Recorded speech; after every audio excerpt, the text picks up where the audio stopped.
Olá, pessoal, vamos dar sequência aqui à nossa aula. A aula número 4 foi sobre classificação dos seres vivos, eu estou dando uma sequência, né? Essa aula a gente vai falar das categorias taxonômicas, que é o quê? No momento da gente classificar as coisas, a gente tenta organizar elas, né? Em gavetas, em prateleiras, em cabides, a gente organiza isso, né? Então, na ciência, para organizar os seres vivos que existem, nós organizamos eles dentro do que a gente chama de categorias taxonômicas. Aqui na imagem vocês têm as 7 categorias taxonômicas mais conhecidas, existem outras. Então, olha só, nessa representação gráfica aqui, a gente está vendo que uma categoria está dentro de outra, olha só. Essa categoria aqui, que é o reino, que engloba o filo, classe, ordem, família, gênero e espécie, é uma categoria que ela vai ser mais geral. Por exemplo, o reino das plantas. Ela vai agrupar todos os tipos de plantas que existem.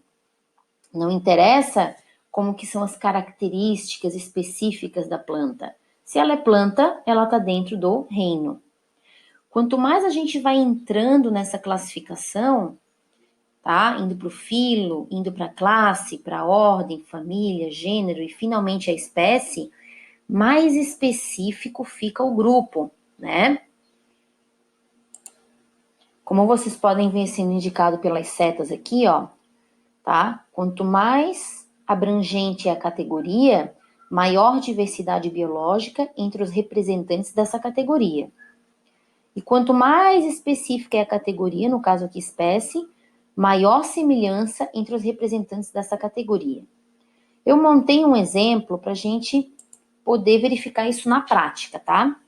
Então, imagina agora essa imagem que eu coloquei anterior, ela foi feita com círculos, aqui é um esquema de um triângulo, né, uma pirâmide invertida, mas é a mesma coisa. Então, aqui a gente tem a categoria maior, que seria o reino, e a mais específica, a espécie. Então, nós vamos ver o que acontece aqui. Então, aqui no reino animal, nós temos diferentes representantes, olha só. Cão, lobo, raposa, urso, homem, sapo, assídia, barata, né? Todos eles estão aqui porque todos são animais. Olha só, o reino animalia é uma categoria taxonômica composta por seres vivos pluricelulares, eucariontes e heterotróficos, cujas células formam tecidos com capacidade de responder ao ambiente, tecido nervoso. Então, é animal? Está dentro do reino animal. Aí a gente vai para o filo cordados. Percebam que a barata, ela não foi para o filo cordados. Por que será, né? Então, o filo cordados é uma categoria taxonômica composta por animais cuja principal característica é a presença de notocorda. Notocorda é uma característica que eu estou observando aqui nos cordados, né? Uma estrutura localizada entre o tubo digestivo e medula espinhal. É uma coisa que no momento não é importante vocês entenderem isso, mas o que vocês precisam entender é que tem uma característica que define o que é um cordado, que é a tal da notocorda. Como a barata não tem notocorda, ela não veio para o filo dos cordados, ela foi para outro filo, ok? Bem, então sobrou o que? O cão, lobo, raposa, urso, homem, sapo e assídia. Quando foi entrar no subfilo vertebrados, a assídia caiu fora. Por quê? O subfilo vertebrados é uma categoria taxonômica composta por animais que são cordados, né, cuja característica principal é a presença de medula espinhal e coluna vertebral. A assídia não tem isso, então ela caiu fora, ok? Ela não entrou no grupo dos vertebrados, ela foi para outro subfilo ou para outra classe. Aqui vocês estão vendo também, ó, que o sapo, apesar de ele ser vertebrado, né, ter a coluna vertebral, ele não foi para o grupo dos mamíferos, ele não é um mamífero. O que é um mamífero? O mamífero, ele é um animal cordado, vertebrado, que possui como característica principal glândulas mamárias. Como o sapo não tem, ele cai fora, então sobraram esses aqui. Depois a gente tem a ordem dos carnívoros. O ser humano, ele não é um carnívoro. tá? O carnívoro, ele é caracterizado pela dentição que ele tem, tá? Carnívoros mesmo, a gente tem o cão, o lobo, raposa, o urso, eles têm dentes que a gente chama de dentes carniceiros, tá? Eles rasgam a carne. O ser humano, ele não tem essa dentição. Então, ele cai fora, ele não é carnívoro. Sobrou, então, esses 4 aqui, sobraram, né? Bom, o urso, apesar de ele ser carnívoro, ele não é canídeo. Porque o urso, quando ele se locomove em pé também, né, gente? E para ser canídeo, você tem que ter um tipo de locomoção que você se apoia nos dedos, né? É o tal do hábito digitígrado. Então, quem tem esse hábito? Cão, lobo, raposa, o urso não tem. Então, o urso cai fora da família dos canídeos, ele não entra aqui. Ele fica só na ordem dos carnívoros. Tá? Estamos chegando lá. O gênero Canis, né? Ele é, além do cão e do lobo, existem outros seres vivos que são do gênero Canis, tá? A raposa não está no gênero Canis. A raposa, ela é de outro gênero, ok? Aí aqui as características começam a surgir, são mais características, tá? Por isso que eu não coloquei aqui uma característica específica só do que é um Canis, um gênero Canis. Mas a gente vê que a raposa, ela vai para outro gênero, a raposa é do gênero Vulpes. E o cão, ele é do gênero Canis. O lobo também é do gênero Canis, mas existe uma diferença entre cão e lobo. Então, quando a gente estuda essas características, lembram características morfológicas, fisiológicas, comportamentais e moleculares? Aí a gente consegue o quê?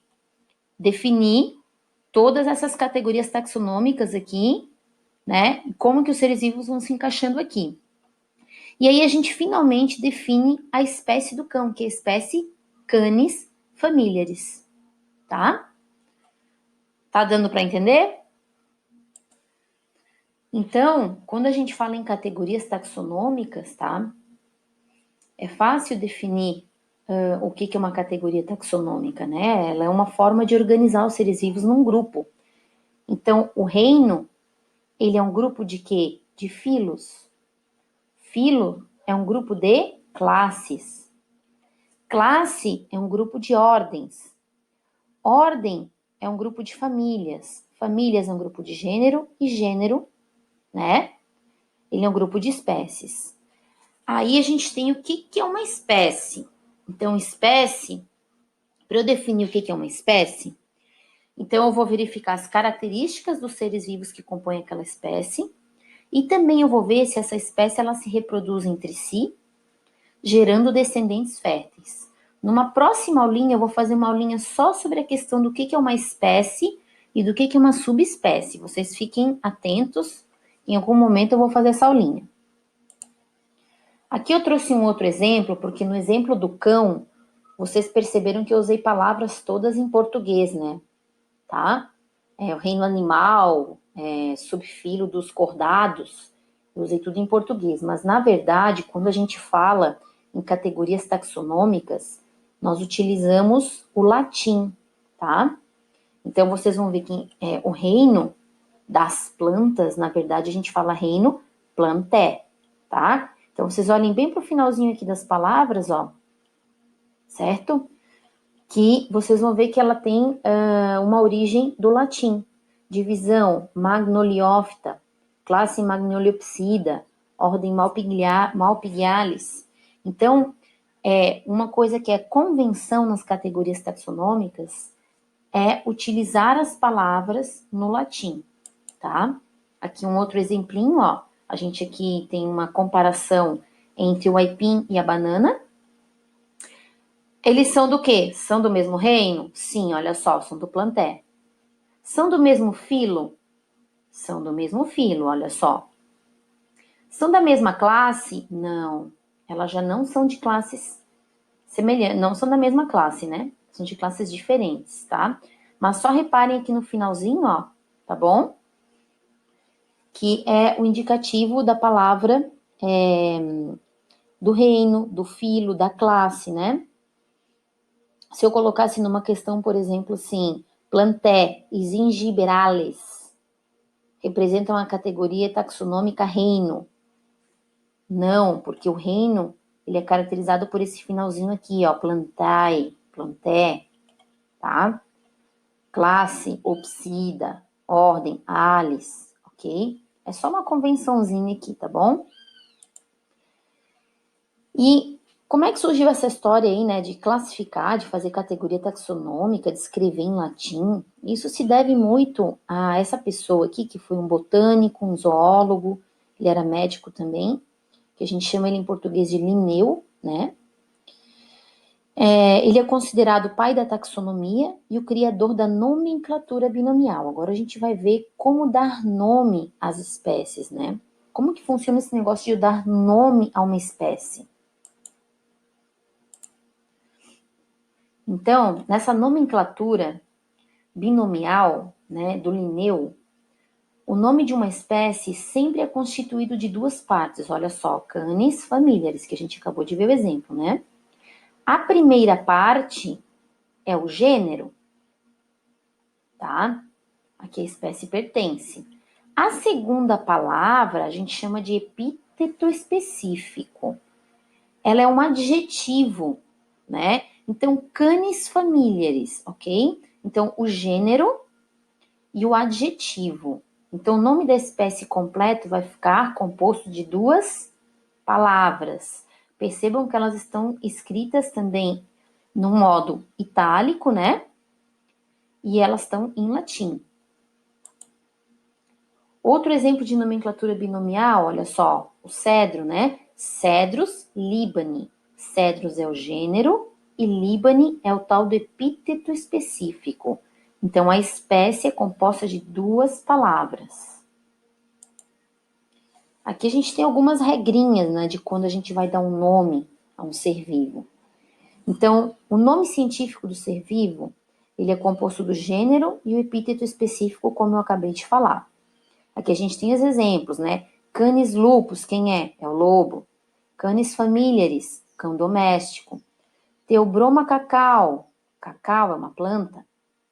Theobroma grandiflorum, é o cupuaçu, tá? Então, primeira regrinha, o nome científico é composto de duas palavras que são o gênero e o epíteto específico. Segunda regrinha, devem ser escritos em latim ou latinizados. Terceira regrinha, primeira letra do gênero deve ser sempre em maiúscula. E a quarta regrinha, a primeira letra do epíteto específico deve ser sempre em minúscula. Olha aqui, vamos pegar o exemplo do Cedrus libani. Então, primeira letra aqui, tá? Do gênero em maiúscula. E a primeira letra aqui do segundo nome, que seria o epíteto específico, em minúscula. Estão em quê? Em latim e em itálico. Então, os nomes utilizados estão em latim. O nome genérico e o epíteto específico devem ser sempre escritos em itálico. Ou, se eu não quiser utilizar o itálico, como está aqui, eu posso escrever assim, ó. Normal, mas sublinhado. E os nomes devem ser seguidos pelo autor ou coautores da descrição. Quando a gente encontra esses nomes científicos, muitas vezes eles estão vindo juntos com o nome de quem descreveu essa espécie, tá? O normal seria vir o autor junto, ok? Aqui a gente tem um outro exemplo, o exemplo do gato. Então, Felis, olha só o gênero, tá? Letra em maiúsculo aqui. E catus, no caso, seria o adjetivo que vai dar o conjunto inteiro aqui, a espécie, certo? Por fim, nesse último slide, a gente tem o caso da rã, que tem o nome da espécie, o autor e também a data em que esse autor descreveu a espécie.